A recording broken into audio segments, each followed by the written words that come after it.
Welcome into ATL Day Ones with Jarvis and Tenitra. Coming up on today's show, you need to hold your horses on those expectations for Kyle Pitts and why people act like they forgot about Mack. And last but not least, for the culture, the NFL needs to make up their damn mind. That's all next. It's ATL Day Ones. Let's go. This is ATL Day Ones, part of Locked On Sports Atlanta. And it starts now.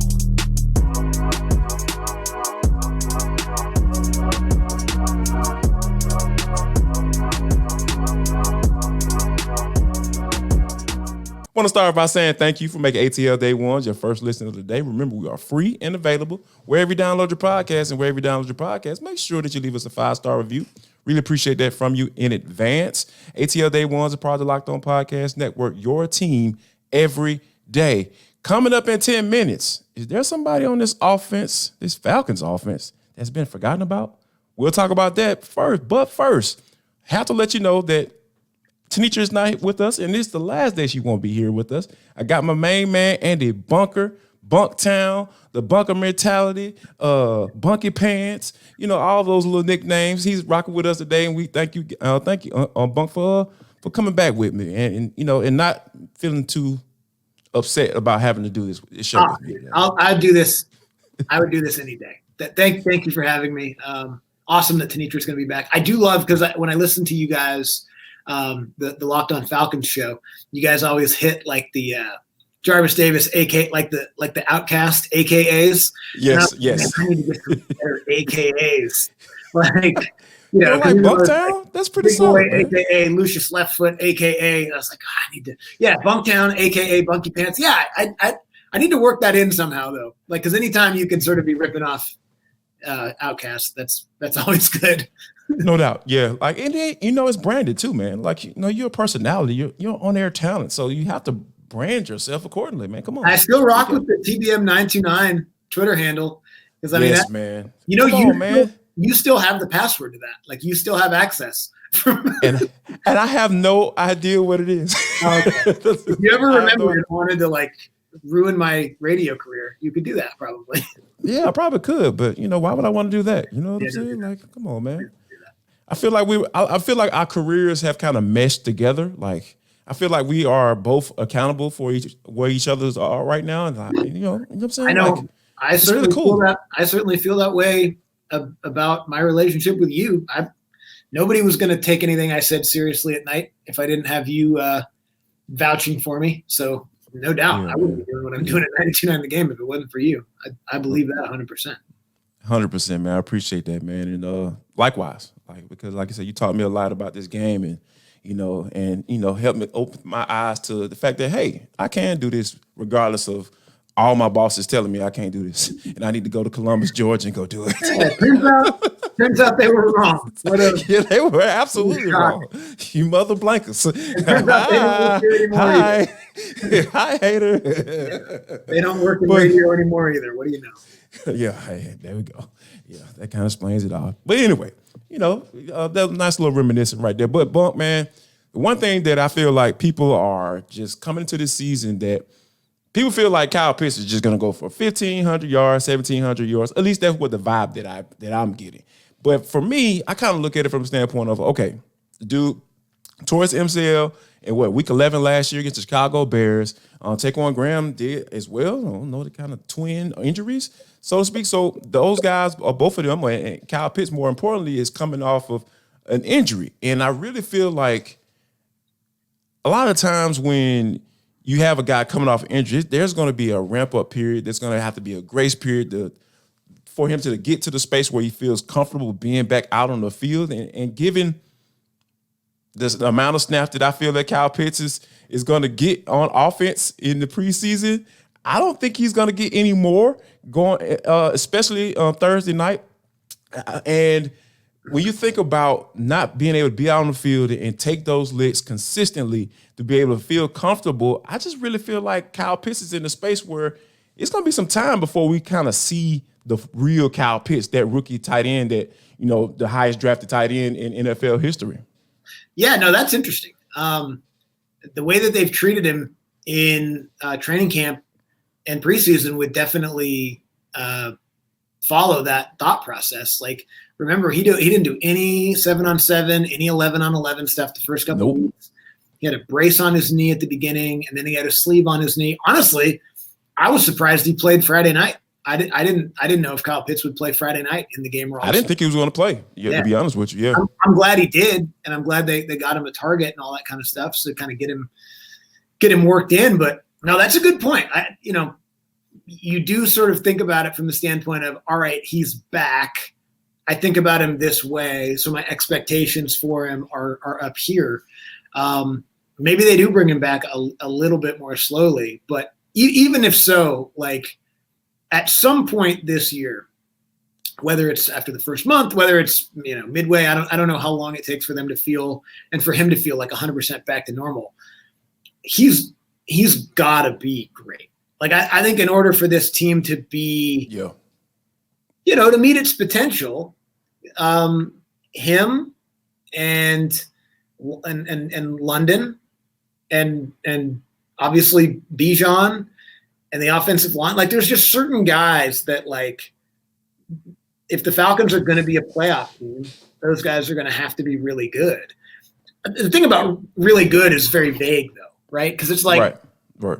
I have a hard time assigning a stat expectation to Kyle Pitts just for some of that stuff you're talking about. Absolutely. Yeah. It's more impact, right? Like, and red zone. Like he's really got to be that sort of monster in the red zone as they've touted him to be. We just haven't seen yet.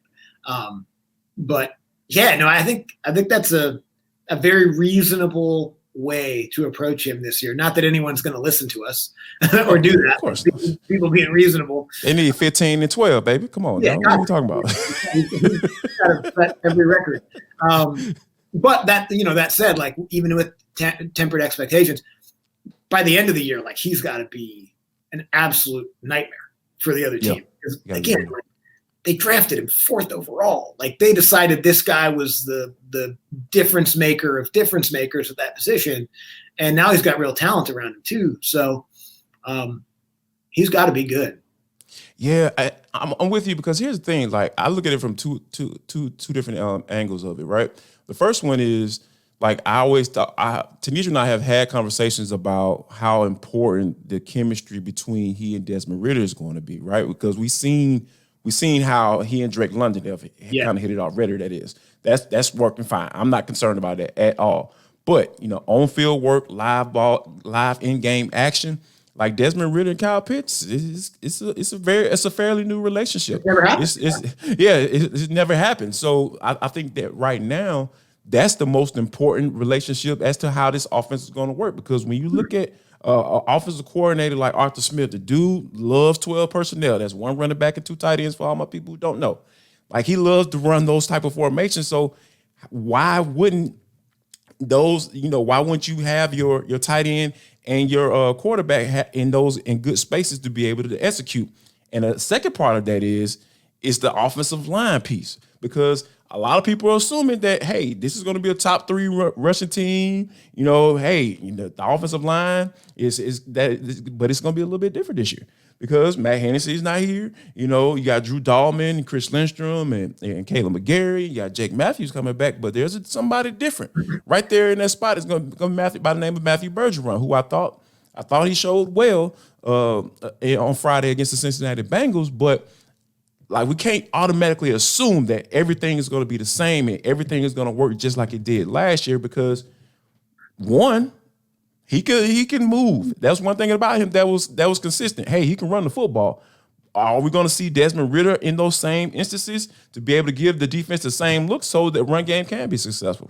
Yeah, I'm interested to see. We talked about this a couple weeks ago of like, okay, last year they were the 3rd ranked rushing offense in the NFL. I don't remember where they were passing or overall or all that, but like what numbers are likely to go up? What numbers? It was towards the bottom of the league. I think it was either 21st or something. Yeah. I wouldn't be surprised if they're not as high up of a ranked rushing attack as they were last year, because I think they'll be more balanced. Like I think, or at least I hope. I guess let me say that. I hope they'll be more balanced.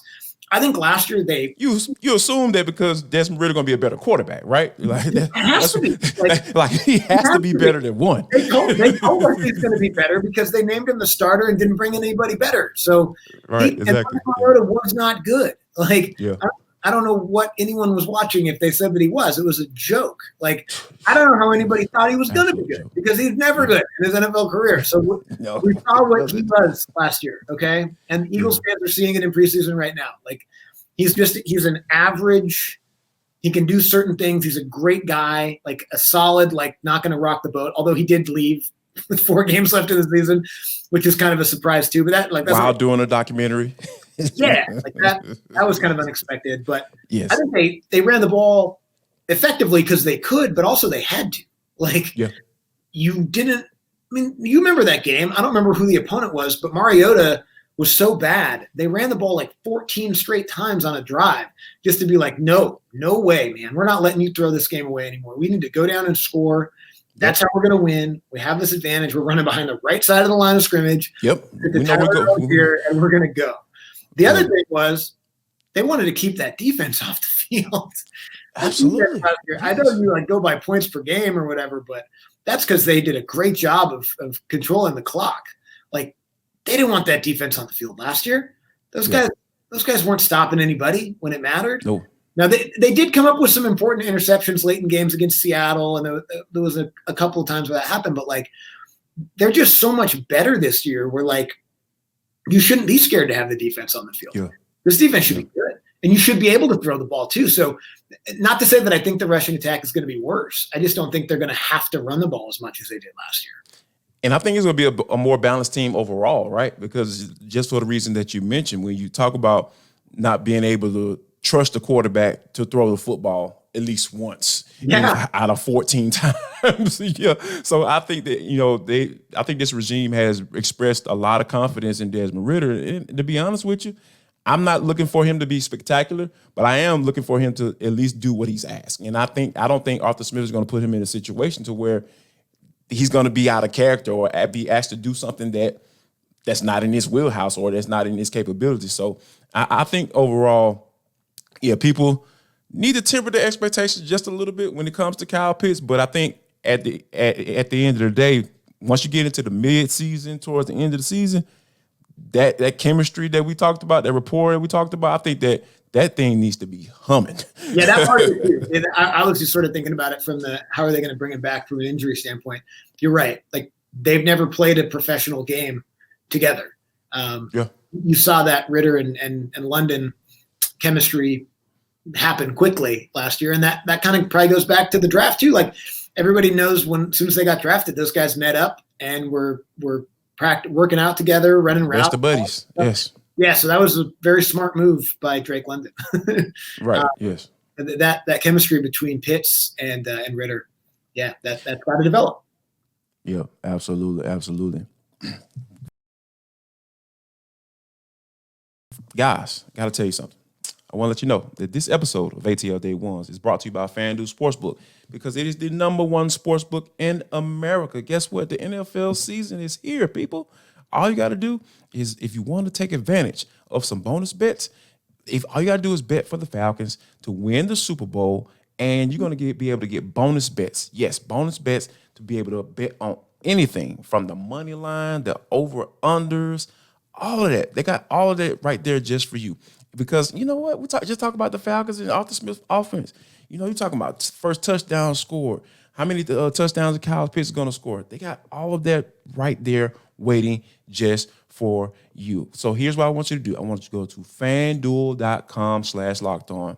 FanDuel.com/lockedon to take advantage of the bonus bets. If you bet on the team to win the Super Bowl, every time they win, you're going to get bonus bets to be able to bet on whatever you want to. So go to FanDuel.com/lockedon, FanDuel.com/lockedon, LOCKEDON, FanDuel. It is the official sportsbook betting partner of the National Football League.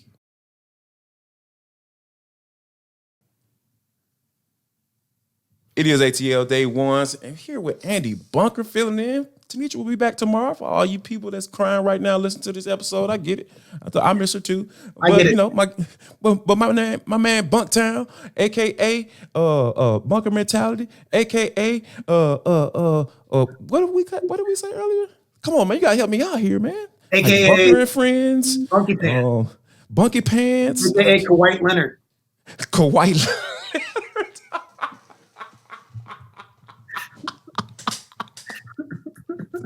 Oh God! Oh, this show has gone completely off the rails. So hey, let me get this thing back on track. All right, Bump. Now we just got through talking about Kyle Pitts, Desmond Ridder, what expectations and all that stuff coming off of injury.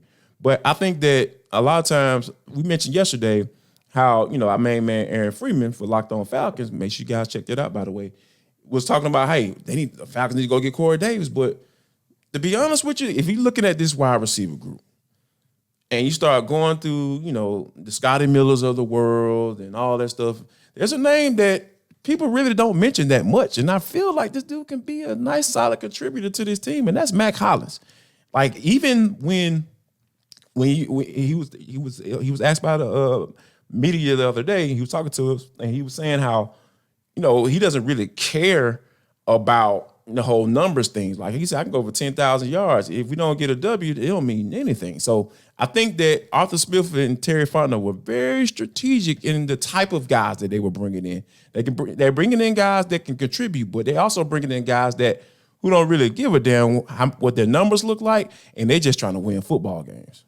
Yeah, I think that's it. I think he also fits the mold of size.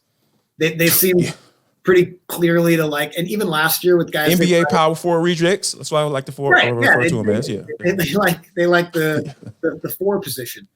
Yes.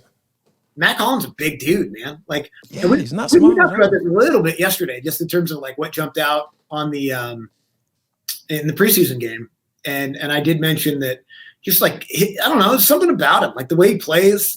He's got kind of a mean streak about him. You love a big wide receiver that likes to block. Because as much as maybe they won't lean on the run game as much this year as they did last year, they're still going to run the ball a lot. Yes. And they want to be tough. Like everybody wants to be physical and tough on that side of the ball. So having a guy that can do that, and Mack Hollins is right. Like I'm glad he feels that way about numbers because he's not going to probably have huge numbers. Like no, he's not. Yeah, I don't even know. Again, like it's hard to project stats, but he might have 40 to 50 catches this year, like that. Somewhere around. If he gets that, he'll be well worth his contract. Yeah, that'd be a lot. If he gets that, if he gets to that number. Yeah. Kyle Pitts is going to have a lot of catches. Drake London's going to have a lot of catches. Jonnu Smith is going to get the ball thrown to him. Scotty Miller is going to get the ball thrown to him.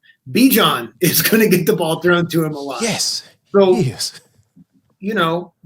But Mack Hollins, to me, the interesting thing is going to be, I start talking about all this positionless football and stuff. And if you can, split Bijan out wide, so all of a sudden he's got to be accounted for.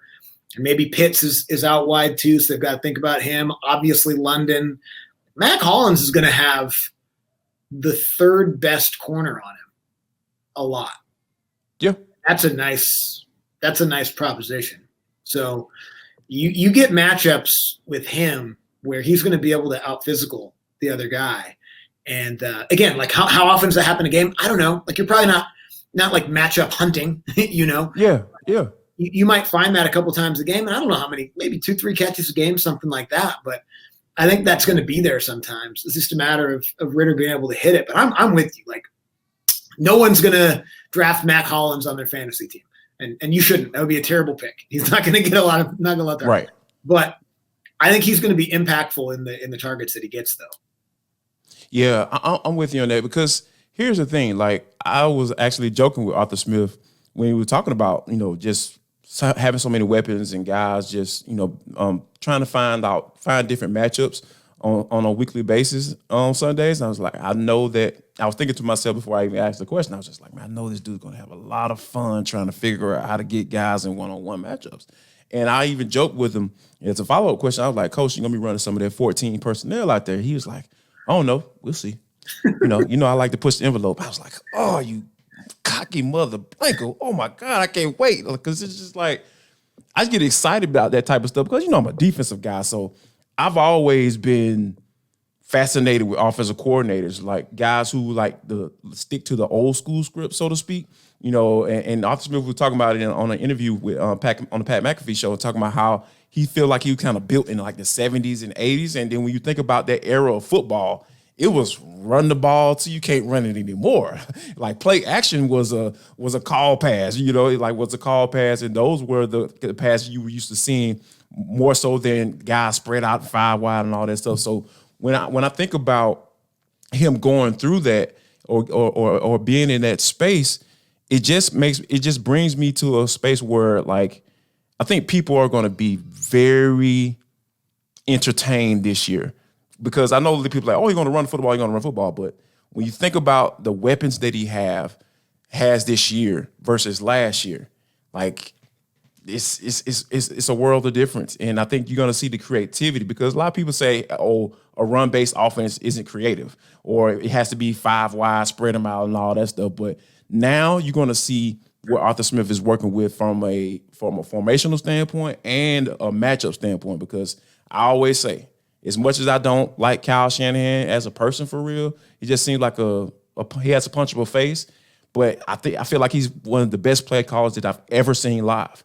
And I think that Arthur Smith this year, he could put himself in that conversation, given what he's working with and given the mindset he's going into this season with. If they went 14 personnel, who's the 4th tight end? Because we're looking at cuts, right? Yeah. So it would probably be Parker Hesse, I would believe, because he kind of moonlight between fullback to H-back type guy. So you got Jonnu, Kyle, Michael Pruitt. That's his guy, and Parker Hesse. Yeah, probably Parker Hesse. Okay. All right. Yeah.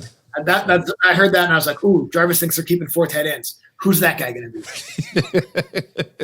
It's not going to be John Fitzpatrick. I can tell you that much right now. Like, I'm sorry, John. Yeah. Man, that's a nice little tight end room. Yeah. Because that's the part of the preseason we're in now, where it's like, all right, starters probably aren't going to play anymore. We know who the starters are at almost every position. All right, back into the roster. Who gets cut? Yes. That's what we are, man. And it's going to be really interesting because I really feel like they don't know who their swing tackle is going to be. I know, this is where we are in preseason. Talking about a backup tackle. Yes, I get it. But I think when you talk about Josh Miles, who I thought was fine, when they subbed him in because Jalen Mayfield didn't even look like he knew what the hell he was doing. And then, and Tyler Vrabel as well. Tyler Vrabel had a solid game. I guess he was fine, all right. I defer to you. Hey. I'm not going to sit there and act like I really dug that deep into Tyler Vrabel because I haven't been paying attention to him that much. But when you think about going into this last game, like this really feels like or smells like to me that I would not be surprised if they went the veteran route, made that phone call and saying, or they were paying attention heavily to that waiver wire. Is the swing tackle on the team currently? Because my answer would be no. I don't think that he is. I think that he is a name that you probably don't know, that Arthur Smith knows, that maybe he had as a backup in Tennessee or something like that, ends up not making it on his team and the Falcons go get him. It's a boring conversation, but it's such an important guy because it is. Jake Matthews got hurt and Jalen Mayfield had to play left tackle. You would lose that game. You're going to lose. You're going to lose the game. So they had to take him out because they wanted to get a good look in the preseason game.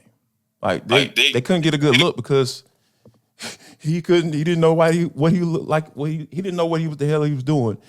On a good day, just like I can't even talk right now. He probably wouldn't even be on the team if they didn't need bodies for the game on Thursday. Yeah, and that's truly unfortunate when you're talking about a 3rd round pick in the first draft of your coaching, general managing regime. Not good. Yeah, guys. Yeah, we hope you guys And we thank you guys for sticking around with ATL Day Ones with Jarvis and Tanitra. We got Andy Bunker filling in today. All you everydayers, if you like what Andy Bunker's been doing, go ahead and drop a comment in that comment box. We appreciate you guys in advance. And, don't say nothing crazy, man. Like, we want the man to come back. I rock with y'all. That's my man. This is my man right here. So, just don't tell me. Yeah. Just don't say anything. Like you said, like your mama say, if you ain't got anything good to say, don't say anything at all.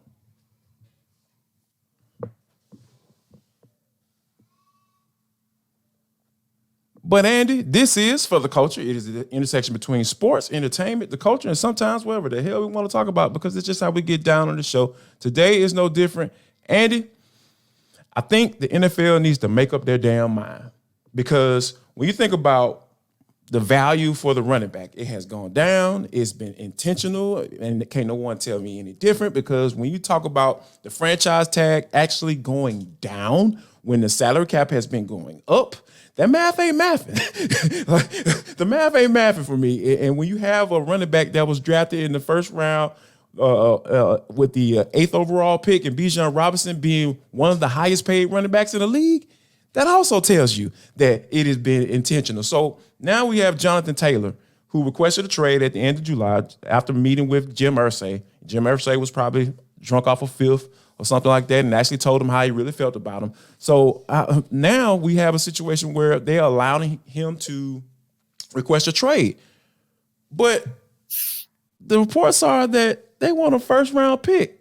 So my whole thing is, like, if the position doesn't have any value, he has 1 year left on his contract, and the team that's trading for him need to come up with a first-round pick or a collection of picks that of equal value to that first round pick.